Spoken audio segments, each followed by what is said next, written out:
Hola, amada iglesia, por la misericordia de Dios podemos compartir esta nueva palabra en este domingo 7 de junio, domingo de Santa Cena, donde podremos compartir la Santa Cena una vez concluido este culto. Eh, He titulado el mensaje de hoy día Consejos en tiempos de angustia. Consejos en tiempos de angustia. Y en la semana compartí un mensaje que se llamaba Dios nos saca de la desesperación. Como en la semana no todos tienen la posibilidad de ver la palabra o el mensaje que se comparte, voy a en 2 minutos dar la palabra que usé ese día. Yo hablé que Dios nos saca de la desesperación y compartí el Salmo 40, los primeros 5 versículos, que dicen así: pacientemente esperé a Jehová y se inclinó a mí y oyó mi clamor y me hizo sacar del pozo de la desesperación, del lodo cenagoso. Puso mis pies sobre peña y enderezó mis pasos. Puso luego en mi boca cántico nuevo, alabanza a nuestro Dios. Verán esto muchos y temerán y confiarán en Jehová. Bienaventurado el hombre que puso en Jehová su confianza y no mira a los soberbios ni a los que se desvían tras la mentira. Has aumentado, oh Jehová, Dios mío, tus maravillas y tus pensamientos para con nosotros. No es posible contarlos ante ti. Si yo anunciare y hablare de ellos, no pueden ser enumerados. David nos habla en este salmo de cómo Dios lo sacó del pozo de la desesperación. Y compartía el día martes que muchos nos podemos identificar con David en los días que estamos viviendo, porque claramente entramos en pozos profundos de desesperación. Para algunos ese pozo es el encierro, la cuarentena, el no poder abrazar a las personas que amamos, eh, el no poder visitar a los abuelos, el no poder visitar a los nietos. Y se ha estado agregando el tener a personas que amamos contagiadas con este virus tremendo. Entonces, son tiempos de desesperación. Al ver las noticias nos damos cuenta, compartía el martes, de que vemos el egoísmo que hay en las personas que no tienen a Dios en su corazón, de seguir carreteando, de seguir haciendo su vida normal, el de no tomar las precauciones necesarias como el simple uso de la mascarilla y el no importarle contagiar a personas que son más vulnerables a esta enfermedad. Pero David nos dio un consejo.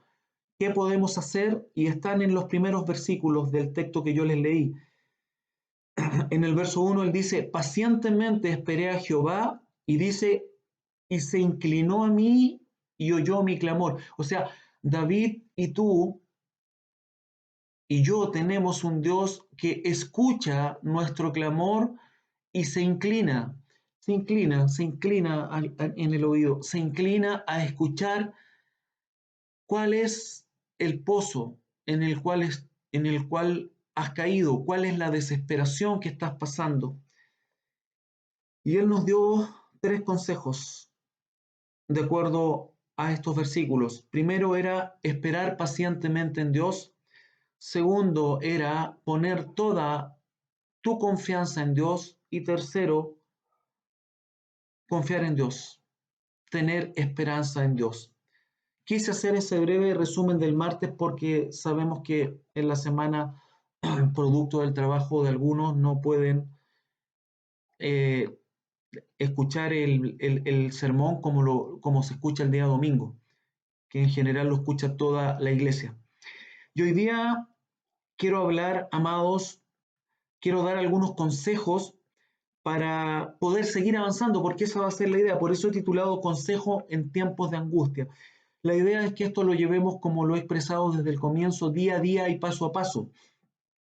Si nos proyectamos más adelante, puede que caigamos, porque esto se lleva en el Señor, con el Señor y día a día.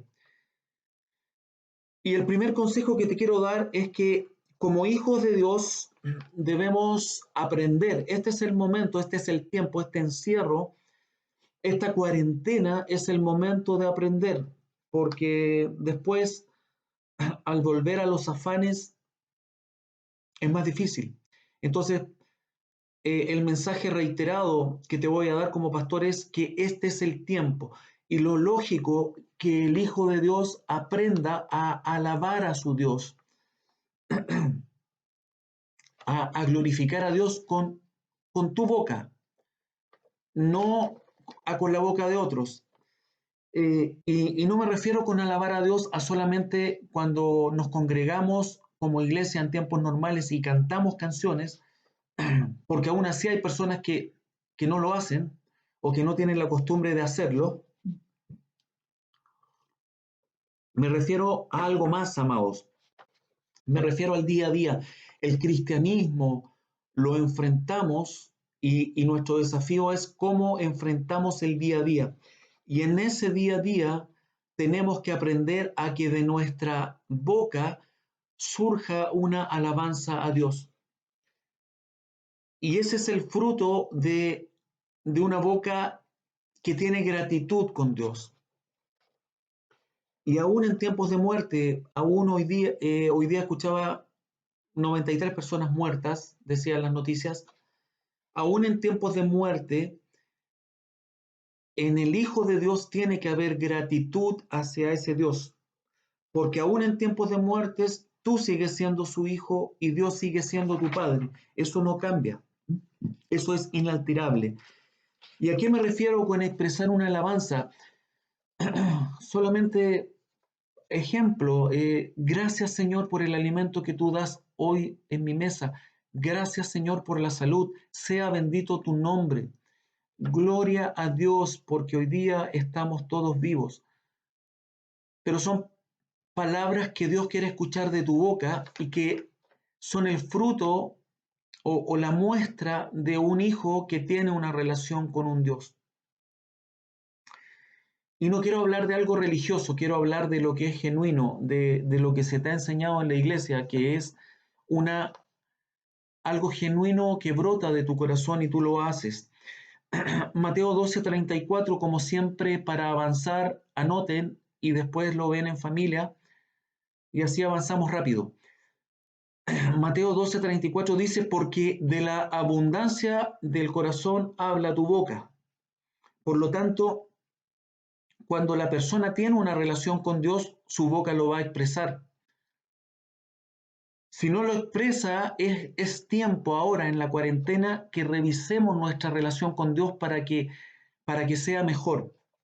Existe una relación, amada iglesia, entre un corazón agradecido y una boca que alaba. Y las preguntas son, ¿por qué hay personas que no pueden cantarle a Dios? ¿Por qué hay personas que no pueden expresar esta gratitud? Y las respuestas son, quizás no alcancen aún a ver la maravillosa obra de redención que Dios hizo en tu vida. Y también la respuesta puede ser, quizás el pecado no te deja expresar la gratitud que debemos tener con Dios. Porque el pecado cierra la boca. El rey David, nuevamente como ejemplo en los Salmos, cuando él pecó, cuando él cayó en un pecado sexual, en el conocido Salmo 51, él expresa en los primeros 5 versículos del Salmo 51, ten piedad de mí, oh Dios, conforme a tu misericordia. Conforme a la multitud de tus piedades, borra mis rebeliones. Lávame más y más de mi maldad y límpiame de mi pecado. Porque yo reconozco mis rebeliones y mi pecado está siempre delante de mí. Contra ti solo he pecado y he hecho lo malo delante de tus ojos, para que seas reconocido justo en tu palabra y he tenido por puro en tu juicio. He aquí en maldad he sido formado y en pecado me concibió mi madre. Y en ese mismo salmo, en el verso 15, dice algo que quiero compartir, que es clave para lo que te estoy tratando de aconsejar hoy día. Dice, Señor, abre mis labios y publicará mi boca tu alabanza. Es decir, el pecado cerraba la boca. Entonces, cuando él se arrepiente y está pidiéndole a Dios que lo limpie, en el verso 15 dice, Señor, abre mis labios y publicará mi boca tu alabanza. Es decir, en la relación con Dios es normal y es genuino que un hijo de Dios pueda expresar su gratitud en alabanza a Dios. Por lo tanto, el pecado eh, cierra nuestra boca, nuestro espíritu se seca, pero cuando estamos en una relación buena y fluida con Dios, nuestra boca va a poder alabar a Dios. El Salmo 34:1 dice, bendeciré a Jehová en todo tiempo y su alabanza estará de continuo en mi boca. Es decir, yo bendigo a Jehová en todo tiempo y su alabanza está de continuo, está siempre. Aún en los momentos difíciles del día, va a haber un momento en que yo voy a poder decir, Señor, independiente de todo lo que está pasando, independiente de todo lo que yo estoy viendo, yo te alabo, Señor, porque me das vida. Yo te alabo, Señor, porque no estoy con este virus y porque puedo seguir cumpliendo un propósito en esta tierra, un propósito de glorificar tu nombre. El cristiano verdadero debe saber expresar con su boca una alabanza a Dios. Puede ser una canción que te guste, como lo hacen los chicos de nuestra iglesia que expresan sus canciones y lo hemos visto tantas veces cantando. Puede ser un versículo que te guste, que tú lo repitas. Hay versículos que nos gustan y que los aprendemos y que los podemos decir. Entonces hay muchas formas de que tú expreses tu gratitud a Dios con tu boca. El segundo consejo que te quiero dar es no tenemos que minimizar el sufrimiento. ¿Por qué lo digo? Porque veo que muchos cristianos se equivocan al, al minimizar el sufrimiento de otros. Mira, sí, sí, sí, yo te entiendo, pero escúchame a mí, porque yo he vivido cosas más terribles. No, ahí nos estamos equivocando. Nosotros no debemos minimizar el sufrimiento. La realidad, amados, la realidad del dolor está más cerca que nunca hoy día alrededor de nosotros. Y no podemos negar como cristianos que vivimos en un mundo donde se sufre mucho. Vivimos en un mundo donde se sufre mucho. Hay muchas personas, lo he comentado en cultos anteriores, que ni siquiera han perdido sus familiares y ni siquiera les han podido dar una sepultura como corresponde, ni se han podido despedir de ellos. Y eso es terrible. Entonces, para hablar del Dios de maravillas que tú y yo tenemos, primero tenemos que reconocer que el dolor duele y tenemos que reconocer que el dolor es personal. Si tú tienes la capacidad de superar el dolor, no es obligación que de las personas que están a tu lado tengan que hacerlo igual que tú. Eso no es así. Tenemos que ser empáticos con el dolor ajeno porque el dolor duele y hay dolores distintos y algo que te pueda parecer mínimo a ti puede ser algo grave y terrible y tremendo para otra persona. Entonces, antes de hablar con los demás de ese Dios de maravillas que es real y que transformó nuestras vidas, tenemos que ser empáticos con el dolor ajeno. Por eso hay dos oídos y una boca. Hay una señal. A mí me encantan las señales. Y si hay una boca y dos oídos es porque Dios nos está diciendo, ten más tiempo para escuchar que para hablar. Escucha el dolor y luego habla. No hables si no escuchas. Si tú no tienes la empatía de escuchar el sufrimiento ajeno, el sufrimiento de quienes están a tu lado y aún el sufrimiento de los cristianos y aún el sufrimiento de las personas de tu propia familia de la fe, es el momento que aprendas que primero tienes que escuchar y luego hablar. ¿Sabes qué ocurre cuando aprendemos esto tan simple?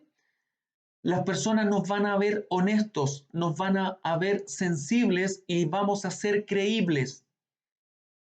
Y eso nos diferencia de las personas religiosas. Yo tengo muchos años de cristiano y uno ve muchas veces personas religiosas que tú les vas a contar algo y antes que tú les cuentes el 10% de lo que te aflige, ellos te están sermoneando. Y esa no es la idea. La idea es escuchar y de acuerdo a escuchar y lo que el Espíritu Santo ponga en ti, venga la respuesta. Y eso nos van a ver honestos, nos van a ver genuinos, nos van a ver creíbles y eso es lo que hoy día las personas necesitan. Estamos llamados como iglesia, como hijos de Dios, a respetar el dolor ajeno y estamos llamados como hijos de Dios y como iglesia a respetar el sufrimiento ajeno y hablarles de la bondad de un Dios soberano. Y va a ser decisión de la persona que nos escucha, de esa persona que está atravesando el dolor, que hace con el mensaje que le damos. Si lo va a recibir con gratitud o lo va a rechazar con soberbia. Ese ya no es nuestro problema, ese es un problema de esa persona con Dios. Pero en todos los casos, ya sea que lo rechacen con soberbia o lo reciban con gratitud, nosotros tenemos que definir a Dios como Dios es, como su palabra dice que es Dios. ¿Por qué? Porque tenemos que entender que que el hombre fabrica dioses de acuerdo a su mente, de acuerdo a su conveniencia. Y eso es vivir en una grave mentira y sobre todo hoy día, en tiempos finales, es importante que las personas tengan claro cuál es la realidad de Dios.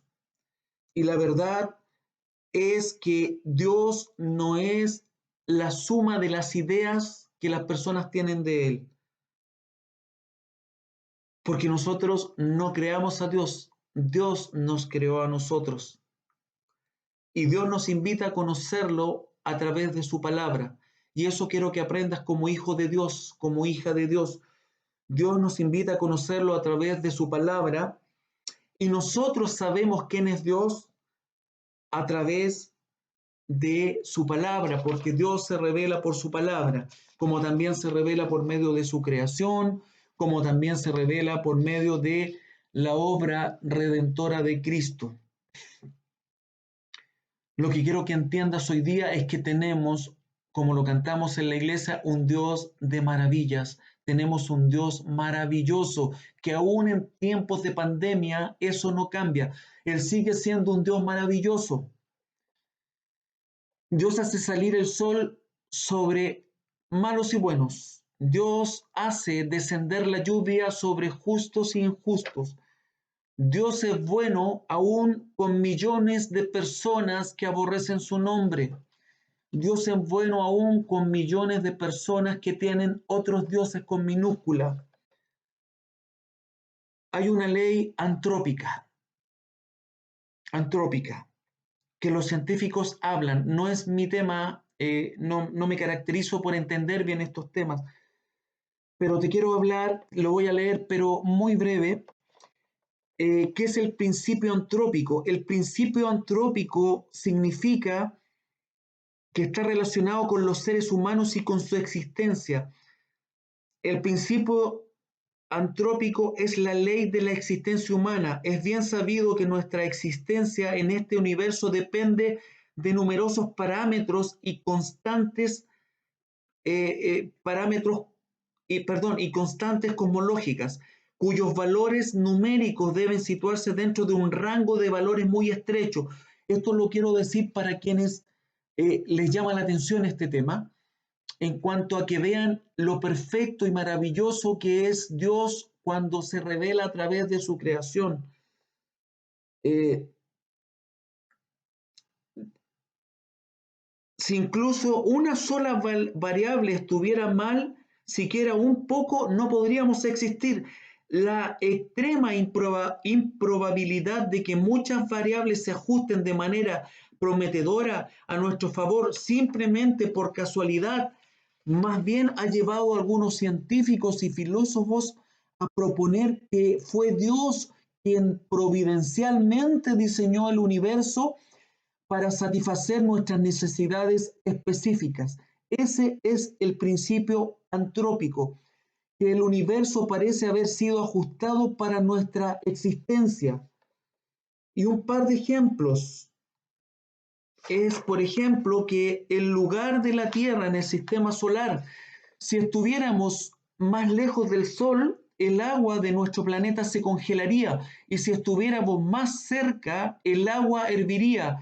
Este es solo uno de los numerosos ejemplos de cómo nuestro lugar privilegiado en el sistema solar permite la vida en la Tierra. Por lo tanto, vivimos en un mundo que fue diseñado para el bienestar de quienes lo habitamos. Dios diseñó un mundo para el bienestar de sus hijos acá en la tierra. Un mundo diseñado para vivir acá y aún para las personas que no le aman. El incrédulo no puede ver estas cosas, amada iglesia. Por eso la acción de Dios de enviar a Cristo para la redención del hombre es tremenda. Y por eso tú y yo, que pudimos ver eso un día donde nuestros velos cayeron y pudimos ver ese amor tremendo de Dios, que dice su palabra que de tal manera amó Dios al mundo que envió a su Hijo para que todo aquel que en Él cree no se pierda, mas tenga vida eterna. Cuando tú y yo lo creemos en nuestro corazón, nuestras vidas cambian. Dios actúa en favor del hombre para que el hombre pueda tener una salida. Dios envía un plan de salvación. El tercer consejo para ir avanzando es que tenemos que entender que nuestro Dios es soberano y que es soberano aún en la forma que Él entrega su bondad. Por eso Dios evita en su soberanía al que le exige su bondad y respetuosamente y ayuda al que clama por su bondad. Hay algo que todos merecemos y eso es la ira de Dios. Y quienes, vuelvo a repetir, un día entendimos porque Dios se reveló a nuestras vidas, entendimos que esa ira que merecíamos fue liberada a través de la obra expiatoria de Cristo. Nosotros por años fuimos enemigos de Dios, fuimos enemigos, como dice Pablo, de la cruz de Cristo. Y aún así Dios fue bueno con nosotros y te siguió a ti y me siguió a mí. Y esperó pacientemente por años que tú y yo lo escucháramos y pudiéramos entenderlo. Y hizo la obra maravillosa en nuestras vidas. Por eso, amado y amada, yo te hablo en este tiempo de pandemia que es importante entender que tenemos un Dios soberano. ¿Por qué el hombre se queja? Se queja porque se cree merecedor de algo. Y cada vez que recibe algo que él no cree y no está conforme, no cree que él lo merece, que es poco, se va a seguir quejando. Pero si realmente creyéramos, si realmente eh, comprendiéramos que somos pecadores y que merecemos la condenación que dice la palabra, no lo digo yo, amado, la palabra de Dios dice que quien no crea en el Hijo no va a tener vida y es merecedor del infierno. Si realmente creyéramos eso, no nos quejaríamos y seríamos agradecidos de Dios y pudiéramos no contender con Dios en relación a su soberanía. Dios es un Dios soberano. Y cuando yo logro ser hijo, me sorprendo cada día de sus misericordias. Amado, cada vez que uno se acuesta en la noche y puede estar abrigado, dice gracias Señor, porque estoy calentito en una cama, porque no paso frío y no paso hambre.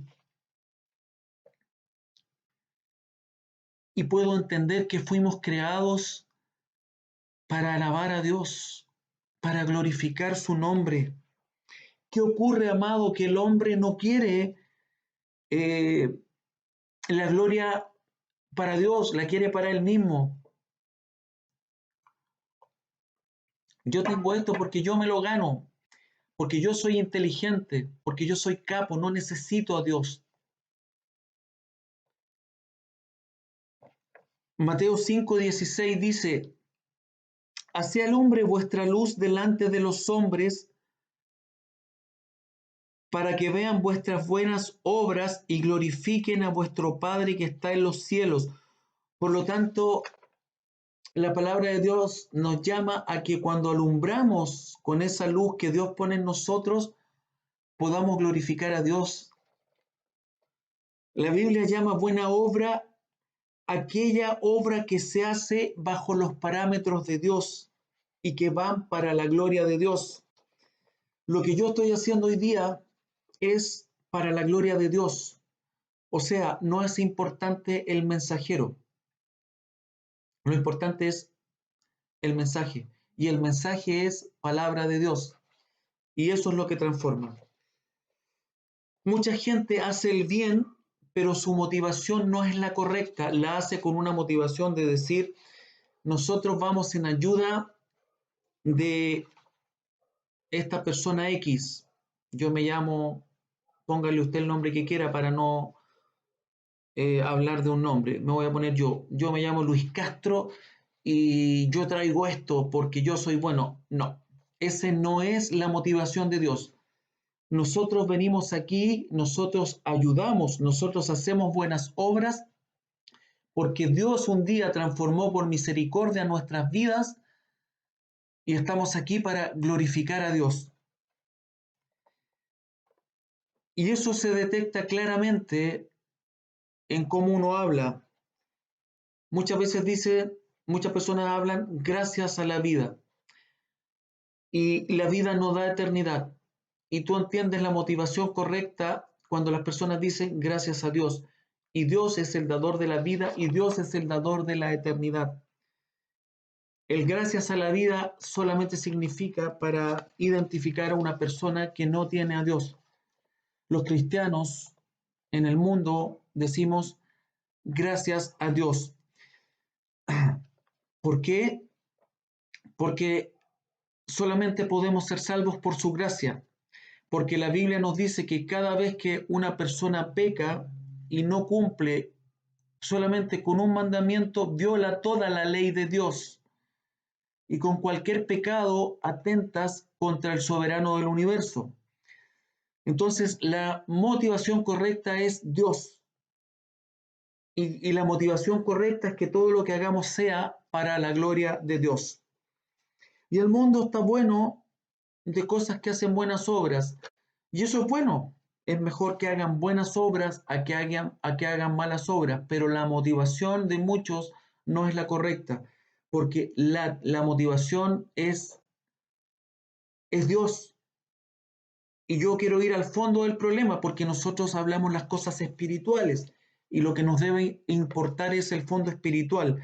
Y el problema que te quiero que tú entiendas, por qué tenemos que entender que tenemos un Dios soberano y no perder tiempo contendiendo con Dios, es que el problema, amados, es que la justicia de Dios opera de una forma distinta a como el mundo la ve.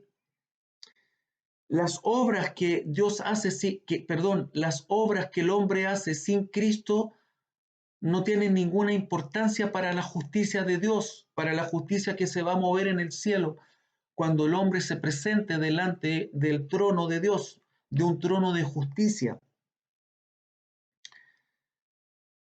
¿Por qué? Porque la condición del pecador solo es redimida a través de Cristo, que es el regalo que Dios mandó a un mundo en pecado. Cuando hablamos de eternidad y salvación, la única puerta es Cristo y el único camino es Cristo. Y Cristo lo dijo cuando en su ministerio en la tierra, Él lo dijo en reiteradas ocasiones, que no es necesario que yo te las repita. Están en la Biblia todos los yo soy que dijo Jesús. Te voy a poner uno: yo soy el camino, yo soy la verdad y yo soy la vida. Nadie viene al Padre si no es por mí. Con eso se cae todas las religiones del mundo. Por eso el hombre que sigue insistiendo, no es que yo soy budista, no es que yo soy católico, no es que yo soy de acá, está en un error. Jesús es el camino. Jesús es el camino. Y somos justificados por la fe. Y por la fe en Cristo. Porque si uno no lo explica, uno dice, sí, yo tengo fe. Yo tengo fe en San Expedito. No, no es en San Expedito. Somos justificados por la fe en Cristo. La única justicia que se mueve y que sirve en el cielo para ser libre de una condenación eterna y tener una eternidad con Dios es Cristo. ¿Por qué? Porque fue el único que pagó por tus pecados y por mis pecados en la cruz del Calvario. Por eso mi consejo: deja de confiar en tus esfuerzos, en tus méritos, y confía únicamente en Cristo. Y para concluir, amado, paso al último punto. Ahora que sabemos que somos justificados únicamente por Cristo, ahora que sabemos que somos hijos de Dios, pregunta: ¿cómo vemos la bondad de Dios y cómo enfrentamos este sufrimiento de la pandemia que estamos viviendo día a día y que no hemos llegado a la curva, que vamos en una curva y en un tiempo más extremo? La respuesta es tremenda. La respuesta es: Dios nos transforma por misericordia. Y cuando Él nos transforma, comenzamos a vivir para su gloria, porque entendemos que Cristo es el único camino, que Cristo nos libra del infierno y que empezamos a tener la motivación correcta. Y yo comienzo a ver a Dios y tú comienzas a ver a Dios de una forma distinta. Lo empiezas a ver como el Dios soberano.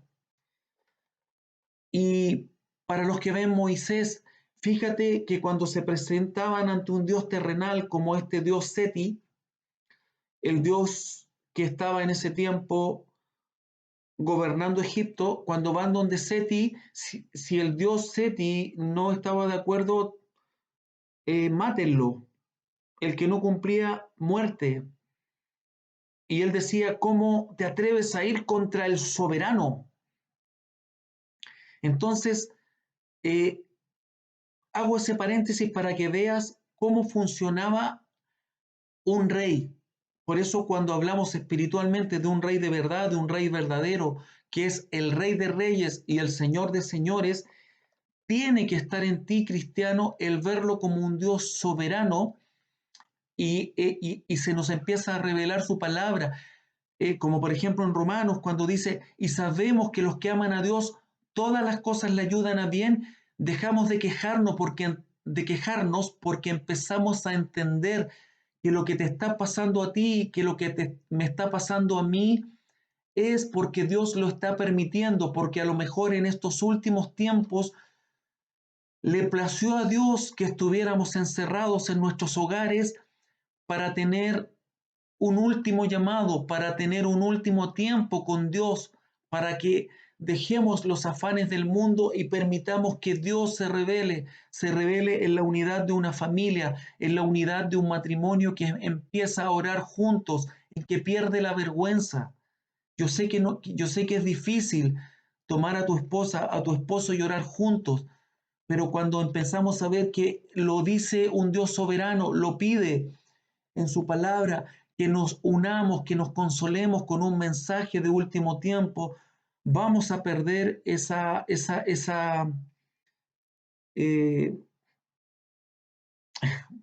esa vergüenza, es otra la palabra, esa vergüenza, y vamos a decir: ¿sabes qué? El hombre va a decir: sí, yo soy sacerdote del hogar, voy a perder la vergüenza, voy a tomar a mi esposa, Voy a hablarle a mis hijos, ¿sabes, hijos? ¿Sabes, familia? Estamos viviendo un tiempo difícil, hay hambre, sí, estamos viviendo bajo un mundo que está en hambre, hay cesantía. Leían las noticias de miles de despidos nuevamente en Latam. Hay hambre, ya las noticias nos están tan lejanas, los contagiados están llegando a gente de nuestras propias familias. Esta última semana ha sido complicada como pastor, muchas personas eh, están llamando, pastor, ¿qué hago? Lo más lógico es que va a morir un ser querido. Recuerde que hay personas de otras iglesias o personas de otros grupos en los cuales yo participo que de pronto en medio de una situación de sufrimiento extrema llaman y dicen, yo sé que usted es pastor, ¿qué me aconseja hacer? Tenemos una persona enferma que va a morir. Entonces ya estas noticias se están acercando. Por eso estoy dando este consejo y esta palabra. Eh, Cuando por la misericordia de Dios eh, podemos comprender quién es Dios, que es un Dios soberano, y que yo tengo el privilegio y que tú tienes el privilegio de entregarle tu vida, las cosas van a cambiar, porque la perspectiva de la vida es distinta. Empezamos a mirar, Señor, yo te entrego mi vida a ti para tu gloria, hasta que tú determines, no un virus, yo no estoy en las manos de un virus, tu vida no está en las manos de un virus, no te equivoques, tu vida no está en las manos de un virus. Tu vida está en las manos de Dios. Y cuando vemos eso, podemos decir en la noche, Señor, gracias por un nuevo día de vida y gracias por el privilegio de servirte. Y gracias porque por medio de ti, que le estás orando a Dios, Dios conoce tu nombre, iglesia. Muchas otras personas están llegando al conocimiento de que tú eres un Dios que salva. Las cosas van a cambiar. Tengo el privilegio de servirte y de entregarte mi vida. Y yo dejo de cuestionarlo. Yo dejo de cuestionarlo y empiezo a someterme. El sometimiento es tremendo. La alabanza tiene un poder. El sometimiento tiene un poder. Josué fue grande porque se sometió a su líder Moisés. Fue leal. Y cuando Moisés no estuvo, Dios siguió con Josué. No paró la obra. Dios dijo, ahora te toca, Josué.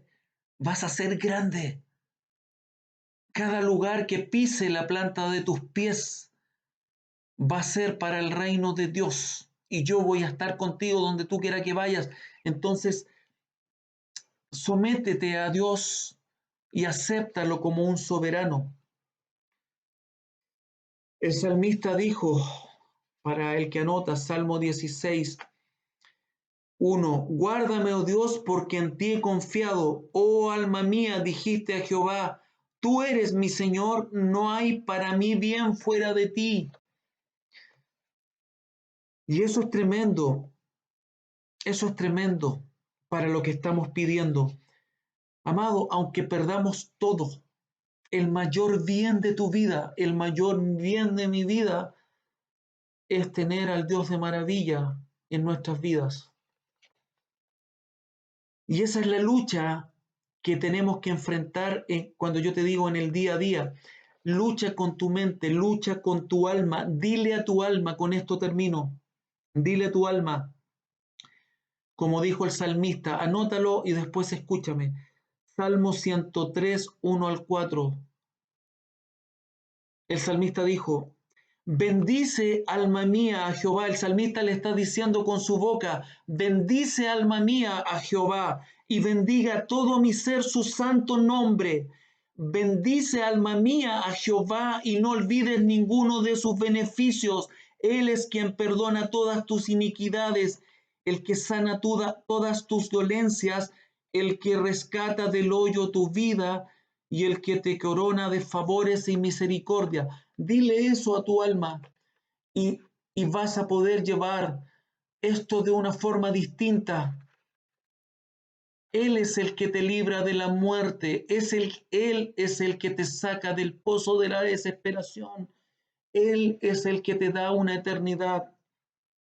Alma mía, tú no estás en las manos de un virus, tú estás en las manos de un Dios soberano, de un Dios de maravillas, de un Dios que lleva alimento a tu boca, aun cuando hay hambre en el mundo, de un Dios que te está proveyendo, aun cuando tú estás encerrado en tus casas.